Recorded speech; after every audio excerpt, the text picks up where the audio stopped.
Vishwanath sir, हमारे India में exercise और कार्डियो को हम सिनोनिम्स मान सकते हैं। माना कि अगर हम किसी भी इंसान को या हर दूसरे या तीसरे इंसान को अगर मैं पूछूं कि भाई आप एक्सरसाइज करते हो या नहीं, तो वो यही कहेगा कि हाँ, सुबह 1 घंटे टहलने जाता हूँ, शाम को चलने जाता हूँ, दौड़ने जाता हूँ, साइकिलिंग करने जाता हूँ।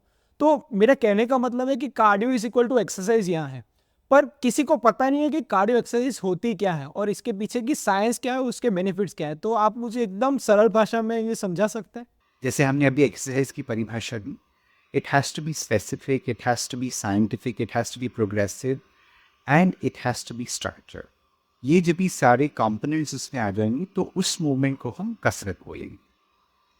अभी रही बात, लोग ये कहते हैं कि हम टहलने जाते हैं तो हमारी कसरत हो जाती है, या फिर हम घर का काम करते हैं तो फिर कसरत हो जाती है, या फिर कसरत के बीच में भी मतलब वज़न उठा लिया मतलब कसरत हो गया, या फिर सिर्फ walking the dog in the park करके मतलब कार्डियो हो गया वगैरह।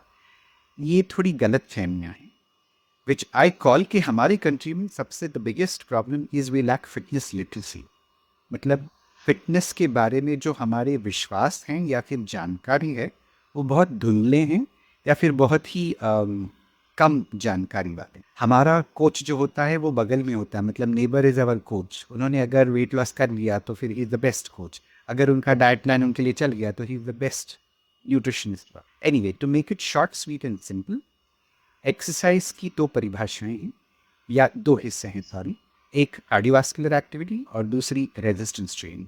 कार्डियोवास्कुलर मतलब जो कसरत आपके हार्ट, लंग्स और सर्कुलेटरी सिस्टम पे नियमित रूप से आपको उसको सुसज्जित करता है, उसको और अच्छे तनाव, तनाव मतलब नेगेटिव नहीं, सही तनाव में लाके उसको स्फूर्ति देता है, एनर्जी कहता है, या फिर उसका उस सिस्टम का आप इस्तेमाल करते हो।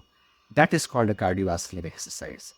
सो whereas resistance exercise would be an exercise जहाँ पे आप सामने आपके स्नायु या मसल्स के सामने आप रेजिस्टेंस रखते हैं, मतलब कुछ प्रकार का आप प्रतिकार शक्ति रखते हैं, तो आपके मसल्स को उस प्रतिकार को रोकने के लिए दुगनी शक्ति इस्तेमाल करनी पड़ती। So that's a resistance.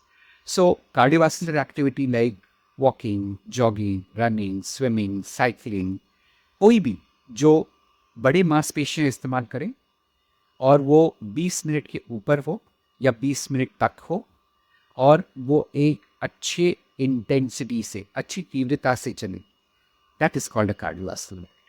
अब इस विषय पे हम लोग बहुत लंबी चर्चा भी कर सकते हैं, लेकिन हमारे गेस्ट के लिए ये सिंपल और सरल परिभाषा अभी रखते हैं।